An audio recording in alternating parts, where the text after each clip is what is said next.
Licenciado Eustacio Reyes, en los últimos días ha ido en aumento el número de accidentes automovilísticos aquí en la zona sur de Tamaulipas. ¿Cuál es el derecho de las víctimas que se ven involucrados en este tipo de accidentes de tránsito?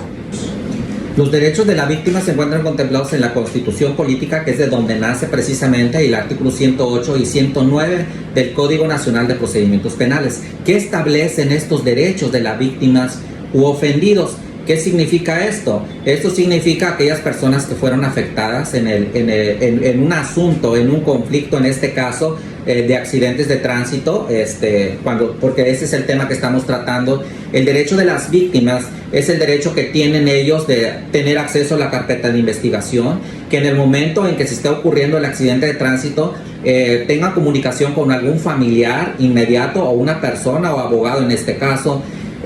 Ya una vez en la unidad de investigación, si no tiene los recursos económicos para tener un abogado que lo represente, se le debe de otorgar un abogado del Estado, un asesor jurídico del Estado, para que éste defienda y aporte los datos necesarios. Tomemos en cuenta que si tenemos el derecho de igualdad de las partes, también establecido en la Constitución Política y en el Código Nacional de Procedimientos Penales, y establece también a la par la no discriminación, que significa que tanto el imputado, en este caso el imputado y la víctima ofendida, deben de tener los mismos derechos. Si el imputado tiene el derecho de designar un defensor particular o de oficio, a la par también la víctima debe de tener un asesor jurídico. Y no nada más eso, que este asesor jurídico tenga la capacidad técnica y profesional para defenderlo, porque también vemos en ocasiones que el asesor victimal particular o del Estado no realiza los actos de investigación, no propone los actos de investigación que la Fiscalía debe de realizar.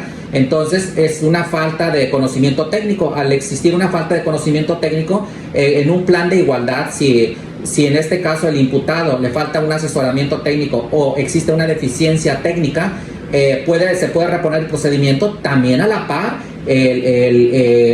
la víctima, si no tiene una asesoría técnica profesional y que así lo determine un juez, también se puede retrotraer todo lo actuado. Y esto no nada más porque yo lo digo, sino si tomamos en consideración el principio de igualdad de las partes, el acceso que tienen, el derecho que tienen ellos a defenderse, tanto la víctima u ofendido. Y también en este caso la Suprema Corte de Justicia ha establecido, tanto como el imputado como la víctima o ofendido, que en caso de que se evidencie que existe una falta de conocimiento técnico para la defensa de la asesoría jurídica, debe ser revocado o debe de ser repuesto el procedimiento. Pero también existen otros derechos, que no se le discrimine. Que no se le discrimine, ¿qué significa? Que no se le trate en un plan diferente a todos los demás. Tomemos en cuenta que en las fiscalías en ocasiones a veces sí pasa estas circunstancias. Es muy vergonzoso porque ellos son autoridades, son vigilantes del cumplimiento de los derechos humanos. Tienen la obligación de prevenir, sancionar y erradicar, pero más sin embargo en ocasiones, no todos, la verdad lo digo, que sí hacen una distinción, y a veces la víctima o el ofendido lo tienen por horas esperando alguna entrevista, o se les pone caras. Entonces eso definitivamente no existe, no debe de existir. ¿Qué pasa cuando existe esto? Puede intervenir la Comisión de Derechos Humanos o también una queja administrativa en contra del funcionario, o a la par una denuncia penal en contra del funcionario que haya realizado esta mala práctica.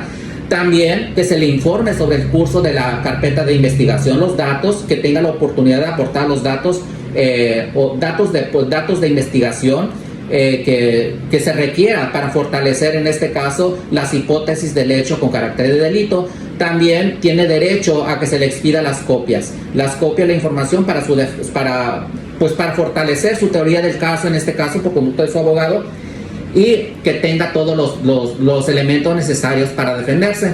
También tiene derecho a que se le esté comunicando sobre el curso del procedimiento como lo establecí, y otros derechos también contemplados en la Constitución y en el Código Nacional de Procedimientos, que por razón de tiempo en este caso ya no nos da la oportunidad de manifestarlo completamente, pero estos son los derechos que tiene la víctima, a la par, y eso es algo muy importante, a la reparación integral de la víctima. ¿Qué significa de los daños? ¿Qué significa esta reparación integral? En muchas ocasiones hemos escuchado, y eso es algo muy importante, que cuando hay un accidente de tránsito, hay lesionados, las aseguradoras condicionan el otorgamiento del medicamento o el acceso a la salud por una firma de otorgamiento del perdón. Esto no existe, no debe existir, y yo creo que los legisladores aquí deben de tener un punto rojo para ahora sí, para solucionar esta situación. Nadie puede ser condicionado para que se le otorgue el perdón, ni para que se le otorgue el servicio médico. El servicio médico es completamente independiente, y las aseguradoras o los particulares, en este caso presuntos responsables, tienen la obligación de cubrir la reparación del daño. Sabemos perfectamente que la unidad de atención de víctimas y la Dirección General de Víctimas en el Estado y a nivel nacional también, en caso de que no cubran la reparación del daño y ya ejecutado mediante sentencia declarado la reparación del daño, también el Estado puede cubrir, puede contribuir para que se le dé esa reparación integral a la víctima. Esto es en caso de cuando existe escasos recursos económicos por parte del imputado investigado y cuando estamos hablando en sentencia. Pero más sin embargo, esta acción pues no se ha visto en el Estado. Entonces sí es muy importante manifestar y hacer una énfasis de que efectivamente tienen el derecho de una reparación integral, y no nada más a la víctima directa, sino que también a veces a sus familiares, a las víctimas indirectas, que nosotros le llamamos víctimas indirectas. Las víctimas indirectas se da, por ejemplo, cuando existe una discapacidad, una incapacidad, o también cuando existe la muerte. Vamos a hablar primero cuando existen lesiones, cuando existen daños y que no provocan la muerte. ¿Qué significa esto? ¿Cuáles son los daños? ¿Cuál es la reparación del daño que tiene derecho la víctima?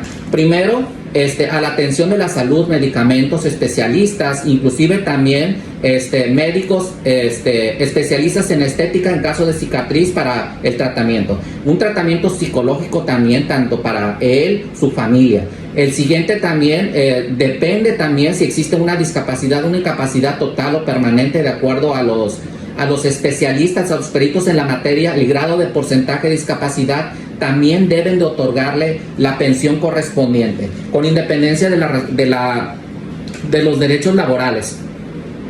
También en este caso, si nos vamos más directo o más centrado en lo que es la reparación del daño, también cubrirle, ¿por qué no?, lo que dejó de percibir o lo que va a dejar de percibir durante todo el tiempo que va a estar así. Si va a estar durante, no sé, todo el tiempo, si es una discapacidad permanente, entonces se debe tomar en consideración en juicio los medios de prueba. En este caso, ¿cuáles los medios de prueba que se pudieran ofrecer en audiencia? Ya estamos hablando más allá.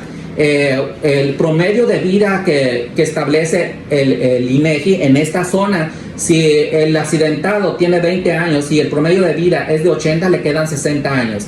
Si en esos 60 años si hubiera sido un profesionista y obtiene una mensualidad de 30,000 pesos mensuales, por 12 son 360,000 pesos, multiplicados por 60 años que le queda de vida, esa es la cantidad que se le debe de otorgar a la víctima o ofendida. O en este caso también, ¿cuál es la aportación que daba a la familia? Si dejó a dos o si tiene 2 o 3 niños que ahora por su discapacidad ya no va a poder cumplir con los alimentos, pues tenemos que ofrecer un peritaje evaluador que determine cuánto se daba de porcentaje o cuánto gastaba de alimentos de los niños y de escuela, y esa es la reparación del daño. A lo mejor se podría decir que es muy excesivo, ¿quién lo va a pagar? Pero desafortunadamente esa es la reparación integral completo de lo que habla la Constitución, el objetivo de las reformas constitucionales del artículo 20, que dice ¿cuál es el objeto? El objeto a que se le repare los daños a la víctima, al esclarecimiento de los hechos, dentro de otros objetivos. Entonces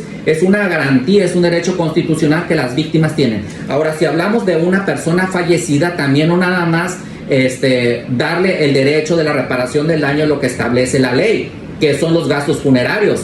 No, eso es completamente ilegal.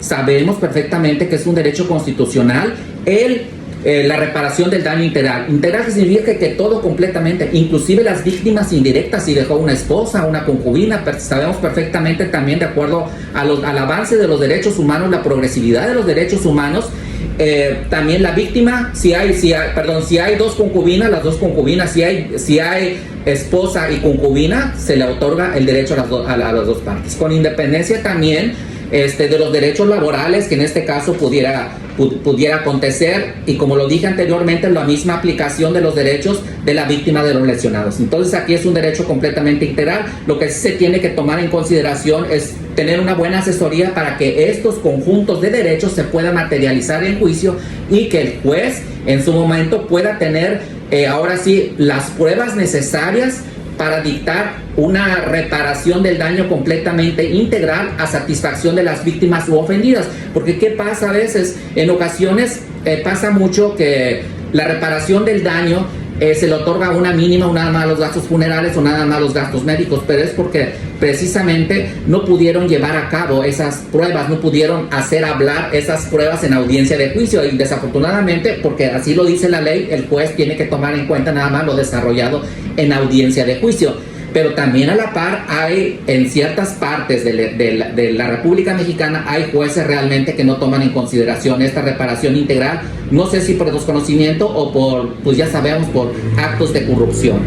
Así es que ya lo sabes, si requiere una mayor asesoría legal, acuda con los expertos Reyes Jurídico y compañía.